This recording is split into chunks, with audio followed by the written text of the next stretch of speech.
राधा वल्लभ श्री हरिवंश महाराज जी।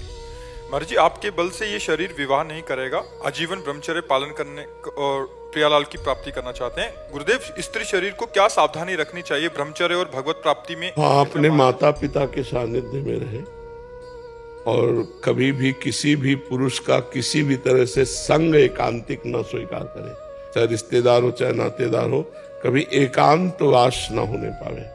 सबसे पहली बात, अगर घर में कोई नहीं है तो हमें किसी से नहीं मिलना, चाहे मेरा पूज्य से पूज्य, चाहे वो वृद्ध हो चाहे जवान हो चाहे कोई भी हो, प्रथम बात। दूसरी बात, अपने द्वारा किसी भी तरह की गंदी हरकत नहीं करनी। मोबाइल में गंदी बातें देखना, अपने शरीर से कोई गंदी चेष्टाएं स्वयं अपने आप में करना, फिर वो तो नाटक नौटंकी बना रहेगा, फिर उससे कोई लाभ नहीं मिलेगा।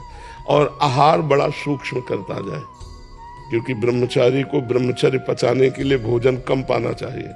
कम भोजन पाने से ऊर्जा शक्ति बढ़ती है, दैवी शक्ति बढ़ती है। और कम से कम 2 घंटे आसनों में बैठना सीखे। आसन, पद्मासन, सिद्धासन, इनमें बैठना आता है तुम्हें लगाना? किसी से पूछ लेना, क्योंकि आसनों में बैठना आवश्यक है, तभी ब्रह्मचर्य पचेगा, नहीं तो फिर उद्दंडता आ जाएगी। आसनों में बैठने से कष्ट होता है।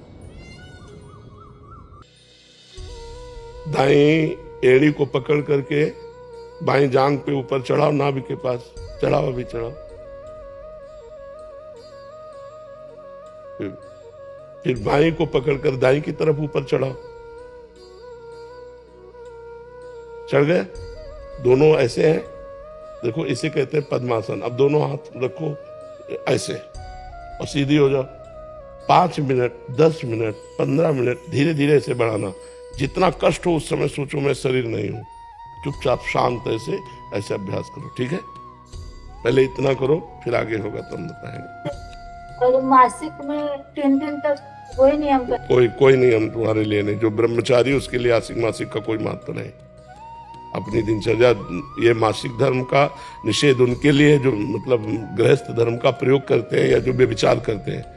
जो ब्रह्मचारी वो परम पवित्र हर समय रहता है। स्नान कर लिया, वस्त्र आदि से शरीर को सुरक्षित रखा, अपनी साधना में तुम्हारे लिए कोई नियम नहीं। सेवा कर सकते हैं? हाँ, बिल्कुल कर सकते हैं। स्नान किया, रज लगाया, ब्रह्मचर्य के लिए केवल विधान है, अन्य के लिए नहीं।